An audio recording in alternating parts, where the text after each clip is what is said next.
मैदान की वापसी, ईशान की कहानी। बहुत दूर पहाड़ों के बीच बसे एक छोटे से गांव में ईशान रहता था। उसके पास एक लकड़ी का पुराना बल्ला था और आंखों में बड़े बड़े सपने। वो घंटों तक अकेले ही अभ्यास करता था और हर गेंद को ऐसे मारता था जैसे वो कोई जादुई मंत्र हो। ईशान के पिता सुरेश जानते थे कि उनके बेटे का हुनर साधारण नहीं है। एक ठंडी सुबह उन्होंने अपनी पुरानी चादरों और थोड़े से पैसों को एक झोले में भरा और ईशान को लेकर शहर की ओर निकल पड़े ताकि वो क्रिकेट की बारीकियां सीख सके। शहर की भीड़ भाड़ में उन्हें माधव सर मिले, जो एक सख्त लेकिन दयालु कोच थे। माधव सर ने ईशान की मेहनत देखी और उसे सिखाया कि असली खेल बल्ले से नहीं बल्कि दिल और दिमाग से खेला जाता है। ईशान दिन रात मैदान पर पसीना बहाने लगा। समय बीतता गया और ईशान अपनी तूफानी बल्लेबाजी के लिए मशहूर हो गया। वो मैदान पर उतरता तो गेंदें बाउंड्री के पार गिरने लगती। पूरे देश में लोग उसकी निडरता की बातें करने लगे। वो एक चमकता हुआ सितारा बन चुका था। लेकिन एक धुंधली और अंधेरी रात में सब कुछ बदल गया।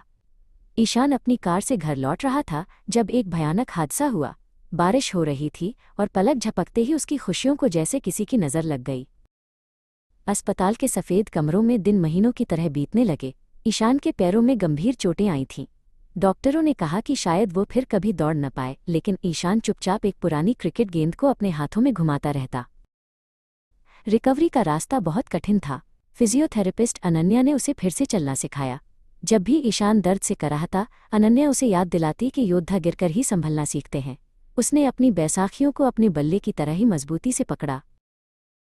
एक दिन ईशान वापस उसी पुराने मैदान पर पहुंचा जहां उसने माधव सर से ट्रेनिंग ली थी। वो अभी भी पूरी तरह ठीक नहीं था, लेकिन घास की खुशबू और मिट्टी की सौंध ने उसके अंदर फिर से जान फूंक दी। माधव सर ने उसे सहारा देकर पिच तक पहुंचाया।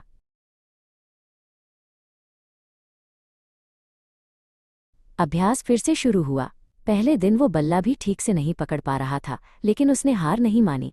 पसीने से लथपथ ईशान ने हजारों बार कोशिश की और आखिरकार एक दोपहर उसने गेंद को जोर से हिट किया। वो आवाज़ संगीत की तरह थी। आज ईशान फिर से नीली जर्सी पहनकर मैदान के बीचों बीच खड़ा है। लाखों लोग उसका नाम पुकार रहे हैं। उसने सिखाया कि चोट शरीर को लग सकती है, लेकिन हौसले को नहीं। ईशान की वापसी सिर्फ एक खिलाड़ी की नहीं, बल्कि एक अटूट इच्छा शक्ति की जीत थी।